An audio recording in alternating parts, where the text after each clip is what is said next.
Se você estudar alguns dos autores clássicos antigos gregos e sumérios, você verá contos de sereias, em que existia uma ligação muito direta com os céus, com uma criatura parecida com peixe que vem do espaço sideral. Existe alguma coisa aí que pode até não ter nada a ver com o nosso mundo biológico conhecido. Não só é real, como também sua existência é prova de que seres extraterrenos habitam as águas da Terra. Nós estamos, sem dúvida, lidando com algum tipo de espécie humanoide aquática inteligente que veio aqui como um visitante extraterreno do espaço sideral. Talvez mais pistas possam ser encontradas ao examinar as lendas das estranhas criaturas aquáticas que supostamente vieram das estrelas para a Terra.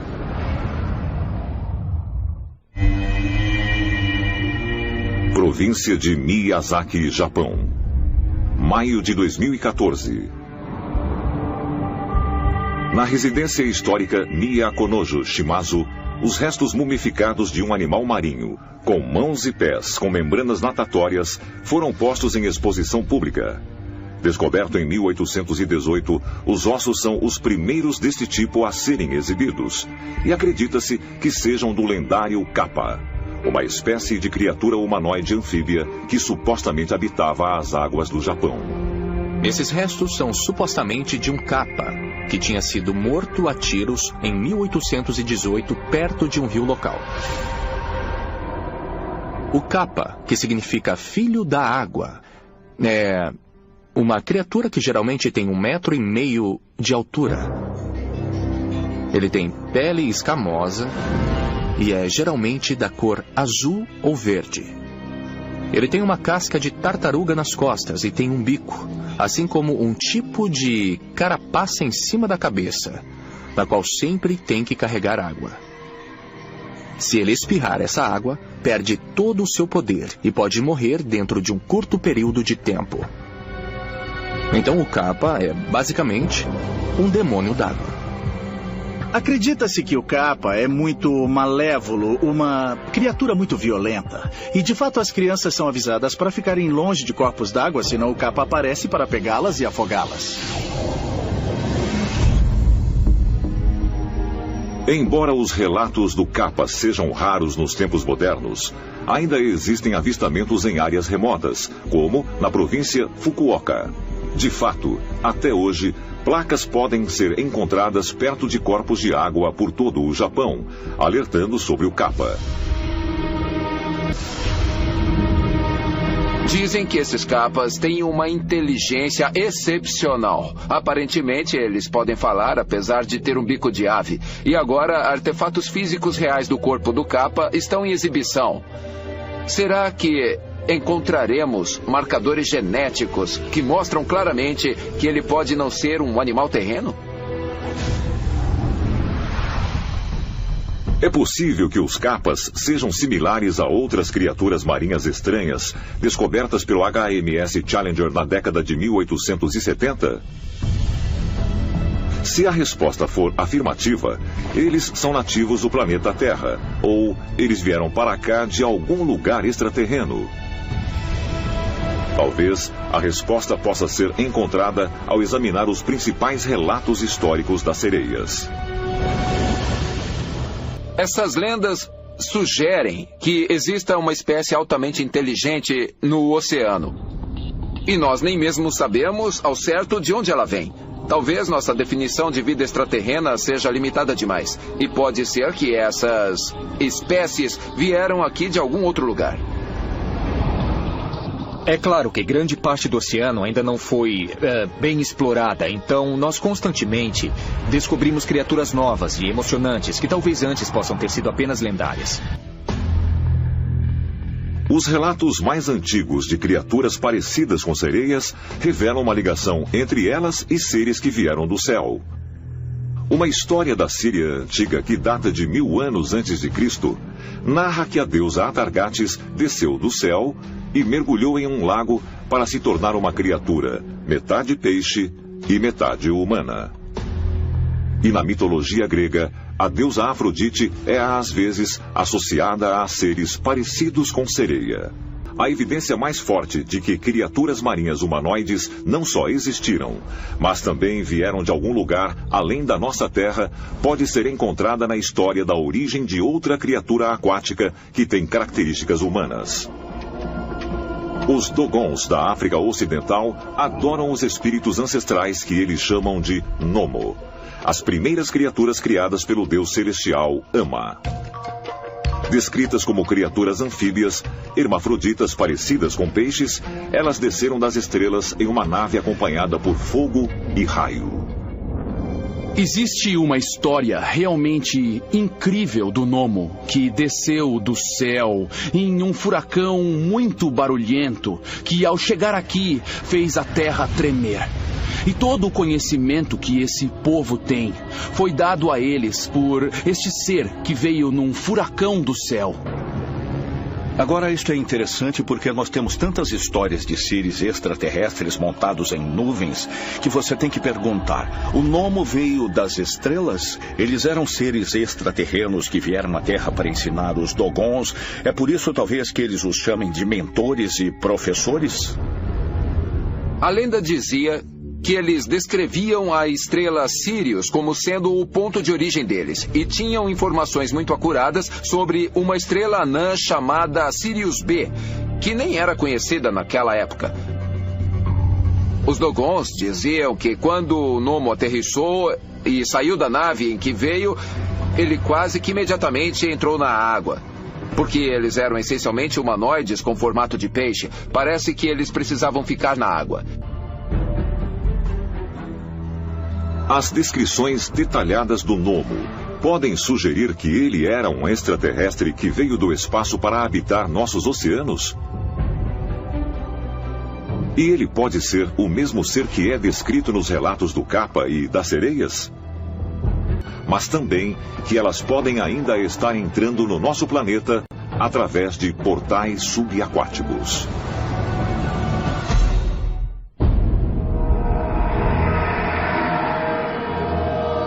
Lago Champlain, 5 de julho de 1977. Enquanto dirigiam ao longo da costa leste ao norte de St. Albans, estado de Vermont, Sandra e Anthony Menzies pararam para deixar seus 2 filhos brincarem no lago. Quando eles começaram a entrar na água, Sandra percebeu uma agitação na superfície e uma coisa chocante. Eu estava observando e, de repente, eu vi uma turbulência.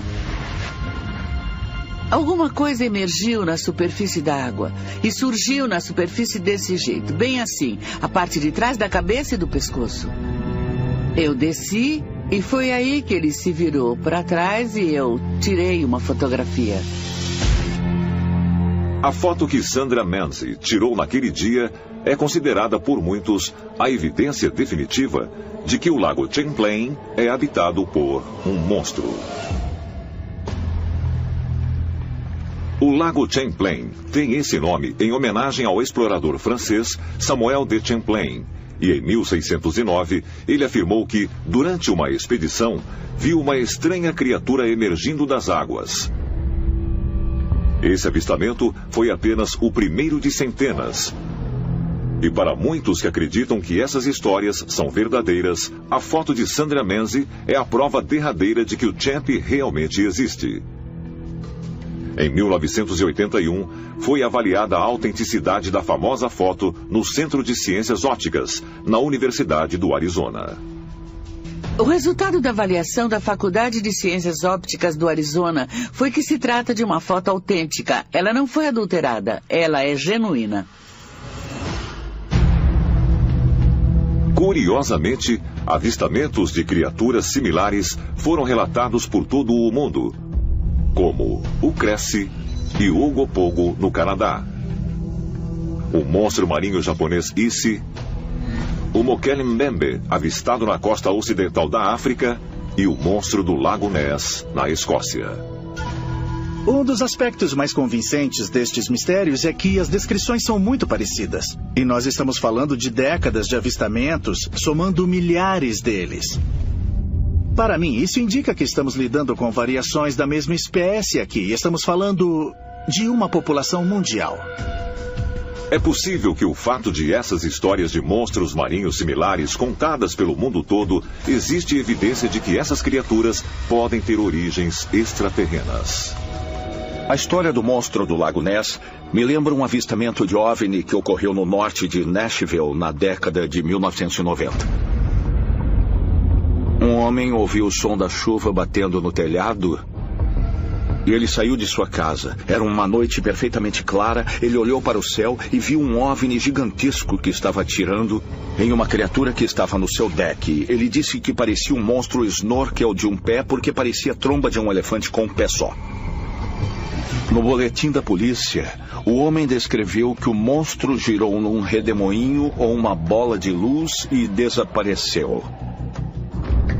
Agora perguntamos se isso é evidência de um portal que essa criatura estava abrindo e, de fato, se esta criatura e o monstro do Lago Ness fazem parte da mesma família de criaturas que viajam o mundo através desses portais ou aberturas. É possível que existam formas de vida alienígena habitando nossos oceanos e que elas venham para cá através desses portais de tempo e espaço. Mais provas possam ser encontradas com a história de outro monstro subaquático, o Kraken. Essa criatura, parecida com uma lula de enormes proporções, foi descrita em 1755 pelo historiador e bispo norueguês Erik Pontoppidan. A descrição dele não aparece em um texto fictício, mas em um livro enciclopédico sobre as diversas formas de vida presentes em seu país natal, chamado A História Natural da Noruega. Isto é muito convincente porque indica que o Kraken foi visto como um animal real e muito vivo. Na mitologia nórdica, o Kraken era um monstro do tamanho de uma ilha com vários tentáculos, capaz de afundar navios através dos vastos redemoinhos criados por onde ele passava. Muitos dos autores antigos clássicos falavam sobre Kraken como sendo, de fato, a criatura que estava no centro de um redemoinho. Então, eles viam o Kraken como um perigo para os navios. Os relatos noruegueses de que o Kraken criava redemoinhos, através dos quais os navios desapareciam, datam do século XIII. Mas será que a verdade sobre esses monstros marinhos pode ser muito mais incrível do que nossos ancestrais acreditavam? As histórias do Kraken e os misteriosos redemoinhos que ele criava pode, na verdade, ser um design extraterreno funcionando como um farol para indicar que nosso planeta é rico em água? Enquanto os cientistas estão descobrindo que a água é mais prevalente por todo o universo do que anteriormente se achava, está ficando cada vez mais claro que os planetas com grandes corpos de água líquida essenciais, como se acredita para a vida complexa, são raros. A Terra é um pouco especial, ela tem água abundante, mas também tem terra abundante. Isso pode ser uma característica peculiar. Mas levando em conta que a água líquida é tão crítica para a vida quanto sabemos, quando olhamos para os outros mundos, nós primeiramente procuramos água líquida. Se existe a vida inteligente num planeta que abriga vida baseada em água, então pode-se sugerir que o único outro planeta que essas criaturas vão procurar vida inteligente é onde também existe água.